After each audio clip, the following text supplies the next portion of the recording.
Юнус Бекевкуров на встрече с депутатом Государственной Думы, председателем Совета регионального общественного фонда поисковых отрядов Республики Башкортостан Ильдаром Бекбаевым обсудили сотрудничество в ходе нового поискового сезона в Ингушетии, которое открыла общероссийская общественная организация «Поисковое движение России».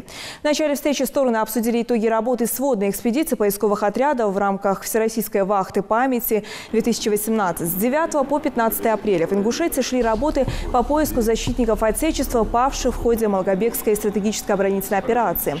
В ходе экспедиции участники определили местность для полевых поисковых работ, которые пройдут в Ингушетии с 18 по 23 июня. По словам главы региона, защита Малгобека, отнесенная к 36 наиболее важным стратегическим оборонительным операциям, сыграла важную роль для защиты грозненских и бакинских нефтепромыслов от захвата врагом. Ильдар Бекбаев отметил, что поисковое движение России является самой крупной организацией в стране, занимающейся полевой и архивной поисковой работой. Рад видеть, мы уже не раз уже встречаемся. Тем более ваш визит, он уже такой связан с хорошими событиями в плане возрождения памяти тех, кто в годы Великой Отечественной войны, в преддверии 9 мая, защищал нашу страну. И вот поисковый отряд, в том числе Республики Ингушетия, находит некоторые захоронения, находит людей, героев, которые в годы Великой Отечественной здесь, на этом направлении. А Малгобекское направление – это было стратегическое направление. Одна из 36 стратегических оборонительных операций. Всего за Великую Отечественную было 36. Так же, как и Сталинградская, Московская стратегическая оборонительная операция. 36 их было. А так простых оборонительных операций было 1000. Вот стратегических было 36. Вот одной из этих стратегических оборонительных операций это был Малгобек. Почему? Потому что на направлении Малгобека решалась в том числе судьба выхода немцев к Грозному, в Баку. Это ключевые нефтепромыслы, которые обеспечивали и механизированные корпуса, и летные дивизии, в том числе. Конечно, поэтому здесь на этом направлении именно, в том числе, насколько я слышал, уже нашли, в том числе представителей славного башкирского народа. Да.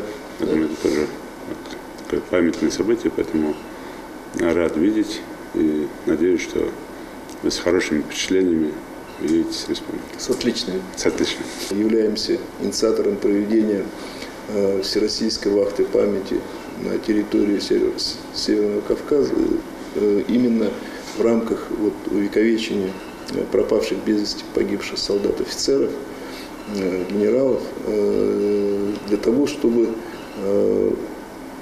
молодежь ориентировалась на нашу работу, на патриотическую работу. Проект называется «Заоблачный фронт».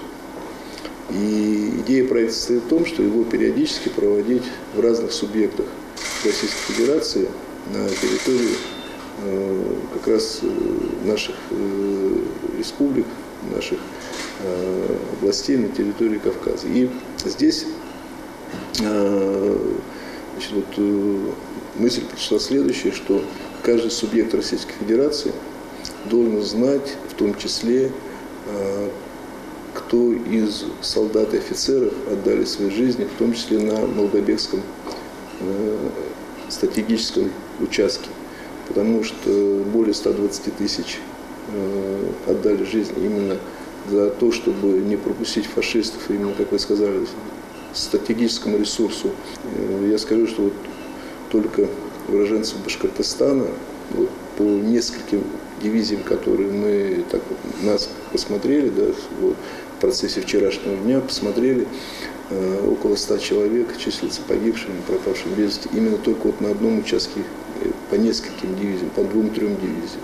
А на этом участке воевала целая армия, 58-я армия. Соответственно, если проанализировать и каждому субъекту дать выборку по всем пропавшим без вести, погибшим именно посубъектно, и затем объединить их в этот проект «Заоблачный фронт», мне кажется, это было бы очень серьезным таким